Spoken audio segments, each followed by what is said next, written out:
الحمدللہ وکفا والصلاة والسلام علی سیدنا محمد المصطفیٰ وأحمد المجتبیٰ وعلی آلہ الاتقیاء واصحابہ الأصفیاء اما بعد فاعوذ باللہ من الشیطان الرجیم بسم اللہ الرحمن الرحیم وَلْتَكُن مِّنكُمْ أُمَّةٌ يَدْعُونَ إِلَى الْخَيْرِ وَيَأْمُرُونَ بِالْمَعْرُوفِ وَيَنْهَوْنَ عَنِ الْمُنكَرِ وَأُولَٰئِكَ هُمُ الْمُفْلِحُونَ صدق اللہ العظیم۔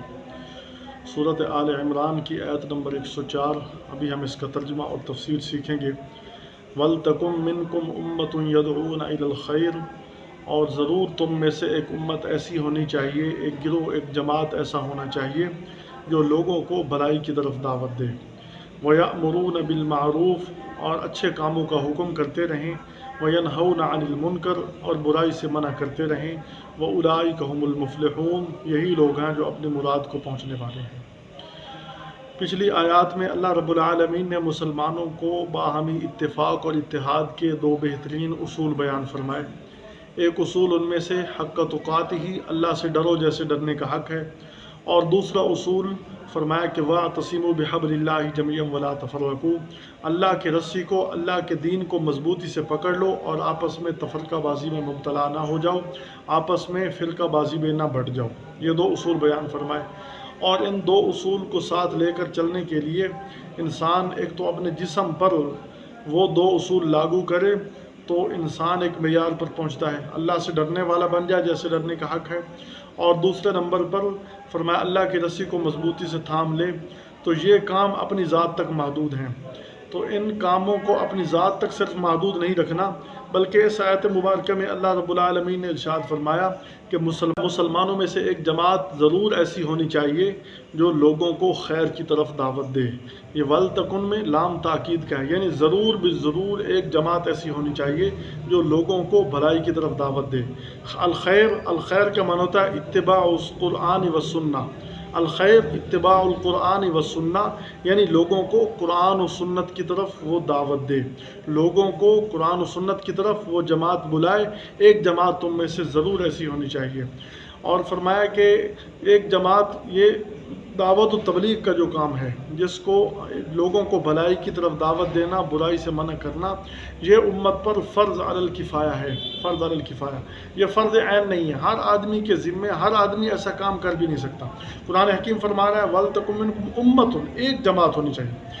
اگر ایک جماعت بھی نہ ہو تو پوری امت گناہ گار ہوگی۔ ایک جماعت کا ایسا موجود ہونا ضروری ہے جو لوگوں کو قرآن و سنت کی طرف دعوت دیتے رہیں، اور قرآن و سنت کو سمجھنے کے لیے بھی پوری امت کا اکٹھے ہونا ضروری نہیں ہے، بلکہ فلولا نفر من کل فرقۃ منہم طائفۃ لیتفقہوا، فرمایا تم میں سے ایک جماعت کیوں نہیں ایسی ہوتی جو ہے نا جائیں اور دین کی سمجھ حاصل کریں، ولینذروا قومہم، اپنی قوم کو ڈرائیں۔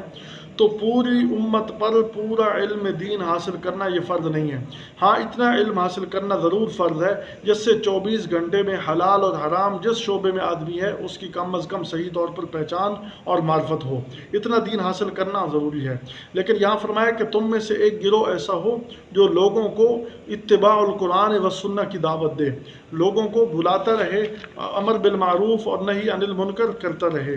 اس میں مسلمانوں کی قومی اور اجتماعی فلاح کی ضمانت ہے۔ جب مسلمانوں میں ایک جماعت ایسی ہوگی تو مسلمانوں کی اجتماعی اور قومی حیثیت باقی رہے گی، اور مسلمانوں میں ایک جماعت ہونا ضروری ہے۔ جناب رسول اللہ صلی اللہ علیہ وسلم نے ارشاد فرمایا والذی نفسہ بیدہ لتأمرن بالمعروف ولتنہون عن المنکر او لیوشکن اللہ ان یبعث علیکم عقابا من عندہ ثم لتدعنہ فلا یستجیب لکم، فرمایا قسم ہے اس ذات کی جس کے قبضے میں میری جان ہے، اگر تم ضرور امر بالمعروف اور نہی عن المنکر کرتے رہو، ورنہ قریب ہے کہ اللہ تعالیٰ گناہ گاروں کے ساتھ تم سب پر بھی اپنا عذاب بھیج دے، اور اس وقت تم خدا سے دعا مانگو اور تمہاری دعا قبول نہ کی جائے۔ تو ضرور ایک جماعت ہونی چاہیے جو لوگوں کو بھلائی کی دعوت دے اور برائی سے منع کرے، لوگوں کو اتباع القرآن و سنت کی دعوت دے اور لوگوں کو ہوا اور خواہشات کی پیروی سے منع کرتی رہے۔ اور پھر یہ لوگوں کو جو دعوت دینا ہے، امر بالمعروف کرنا ہے، یہ نہیں عن المنکر، اس کے مختلف درجے ہیں۔ ایک درجہ یہ ہے کہ جیسے وہ کام کی نوعیت ہے اسی درجے سے یہ حکم ہے۔ مثلا نماز پڑھنا فرض ہے، رمضان المبارک میں روزہ رکھنا فرض ہے، اسی طرح جو ہے نا جو فریضہ اس وقت متوجہ ہو جائے تو اس وقت امر بالمعروف بھی فرض ہو جاتا ہے۔ اور ایک کام نفل ہے، نفل پڑھنا نوافل ہے، مستحب ہے، تو اس وقت امر بالمعروف بھی مستحب ہو جاتا ہے۔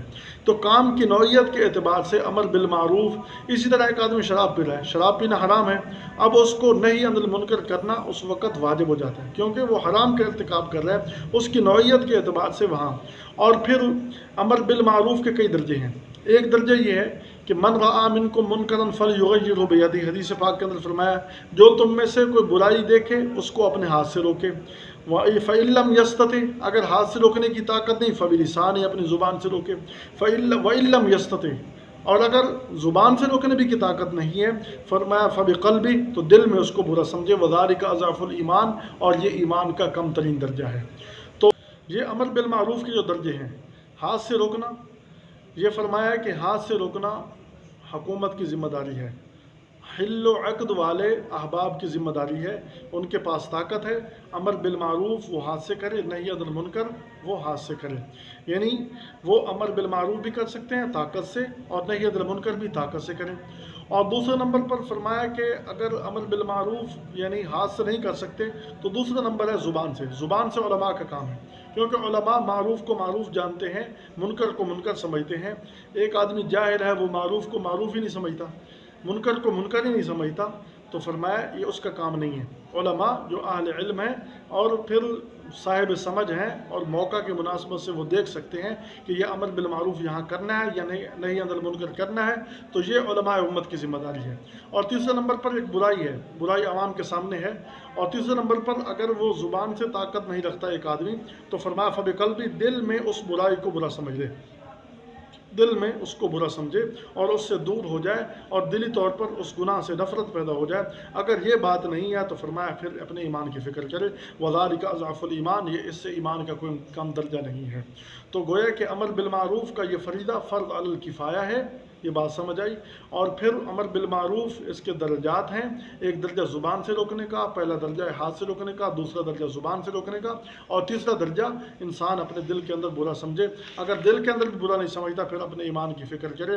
قرآن حکیم یہی فرما رہا ہے وَلْتَكُن مِّنكُمْ أُمَّةٌ، تم میں سے ایک گروہ ضرور ایسا ہونا چاہیے، يَدْعُونَ إِلَى الْخَيْرِ، جو لوگوں کو قرآن و سنت کی اتباع کی دعوت دے، وَيَأْمُرُونَ بِالْمَعْرُوفِ، اور معروف کا حکم کرتے رہیں، وَيَنْهَوْنَ عَنِ الْمُنكَرِ، اور برائی سے روکتے رہیں، وَأُولَٰئِكَ هُمُ الْمُفْلِحُونَ، اور یہی لوگ کامیاب ہونے والے ہیں۔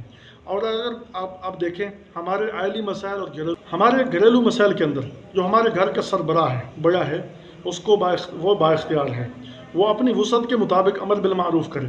اگر وہ امر بالمعروف ہاتھ سے کر سکتا ہے ہاتھ سے کرے، ہاتھ سے نہیں ہے پھر زبان سے کرے، اگر زبان سے نہیں ہے پھر کم از کم دل میں اس برائی کو برا سمجھے۔